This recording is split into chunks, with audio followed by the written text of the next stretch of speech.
Hi chess masters, Coach Sipho here, and today we are going to learn about the concept of weak squares.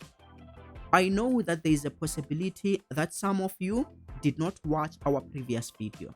So just to give you a bit of a context, last week we did explain that there are three main plans in the middle game stage. You can either attack your opponent's king, or you can attack the opponent's weak pawns, or as we are going to learn today, you can attack the weak squares.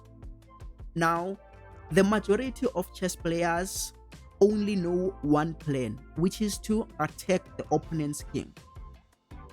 Well, there's nothing wrong about attacking the opponent's king. The problem with that is that not all positions you will be able to attack the opponent's king. In some positions, you won't be able to attack the opponent's king. Remember, when you start learning chess, you do whatever you feel like doing. If you feel like attacking on the queen's side, you do so. If you feel like attacking in the center or on the king's side, you do so. But as you improve, as you get stronger and stronger, you learn or you realize that you can not do as you please, but you play according to the demands of the position. Meaning you look at a particular position, and then once you notice the factors, then you are going to play according to those factors, according to the demands of that particular position. So there are positions where the position will not allow you to attack the king. What do you do in such situations? In such situations, you attack the weak pawns, as we learned on our previous videos. And for those who did not watch that video, don't worry, I am going to pin it at the end of this one. If you cannot attack the opponent's king, you go for the opponent's weak pawns. Or you can also attack weak squares, as we are going to learn today. So that is what we're going to do today. Without any more delays, let's dive into it. I know some of you might be saying right now in your heads, but why should we attack weak squares, Coach Sipho? Weak squares, unlike pieces, they are not tangible. It's not like we can really capture them and put them in the box. What is the point of attacking weak squares? Isn't it a waste of time? No, chess masters, it is not a waste of time at all. You need to, in order for your king side or queen side attack to work, you need to understand the concept of weak squares first. And then once you understand the concept of weak squares, you will soon notice that your attacks will begin to be more and more successful, regardless of whether you are attacking on the queen side or on the king side. But if you don't really understand the concept of weak squares, all your attacks won't work. Okay? Now let's explain what are weak squares. Weak squares, okay? Let me do this first. I'm drawing an equator here, a middle line. Starting from this line, going to the bottom, it is your territory you have. And then starting from the red line, going that side, it is the opponent's territory. Okay?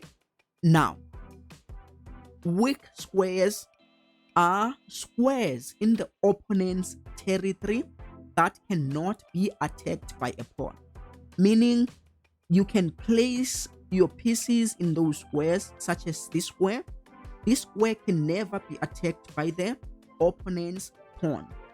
That means this pawn cannot come here and attack your piece after placing it here. So weak squares are squares in the opponent's half where you can place your pieces and they cannot be attacked by opponent's pawns. It's fine if they are attacked by bigger pieces. It's fine. For example, the queen cannot capture your knight. Now, weak squares, guys, are mainly designed for knights, and I am going to explain shortly why are they mainly designed for knights. When you see weak squares, from now on, I want you to think of a big mansion for a knight. Why should we place a knight on the weak squares? let's go to our next position so that we can explain, and then we'll come back to this position. Looking at this position, you can see that the rook, the queen, and the two bishops can attack in the opponent's half, in the opponent's territory, without even going to that half. Okay, this bishop is attacking there, this bishop is attacking there, this rook is attacking there, this queen is attacking there, and there is one thing in common with all these pieces. All of them are sitting at their own half of the board. They are sitting on the first rank, yet they are all exerting pressure in the opponent's territory. However, with a knight, you cannot do that. The opponent, your knight is on the first rank. Both of these knights are on the first rank. And unlike the other pieces, which are long-ranged pieces, knights are short-ranged pieces, meaning they cannot attack there while they are in their own half. Okay? Therefore, it is the reason why you need to move your knights all the way to the opponent's territory, especially on the weak square. Remember, most players like pushing their pawns for no reason. As the players push their pawns, they leave weak squares behind.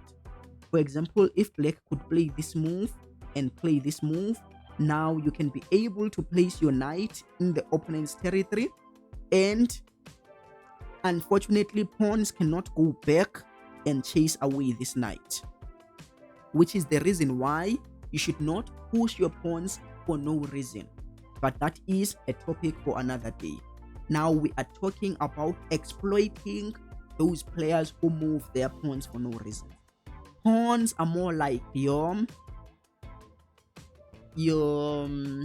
electric fence, or pawns are your guards. Okay, they are there so that they can be able to chase away opponents' pieces as they keep on intruding or penetrating in your territory. Once they come to your territory, you can always use pawns to chase them away. But if you push your pawns forward for no good reason, you are going to have weak squares, and you won't be able to assign those pawns to go back and chase away those pieces, since pawns cannot go back. Okay? Now I hope you know why we need to attack weak squares. We need to attack weak squares, going back to our previous position, because if in this position, for example, we simply go for the attack, we attack the opponent's king, yes, that might be a good strategy, but not all our pieces will be involved in that attack, and we should always try to involve all our pieces. Okay? Yes, this rook can attack while it's still here. You just need to advance your pawns, open lines, and then the rook will be able to attack. This one can do the same. Maybe you can double them, or you can bring it to the h5. But the queen maybe will also come and also attack while it's here. But the knight won't be involved, meaning if the opponent brings his or her pieces to the defense, you will be one piece short, because not all your pieces are contributing to the attack. Therefore, that is why we need to move our knight to that d5 square if you want to attack on the queen side, or to that e6 square if you want to attack on the king side.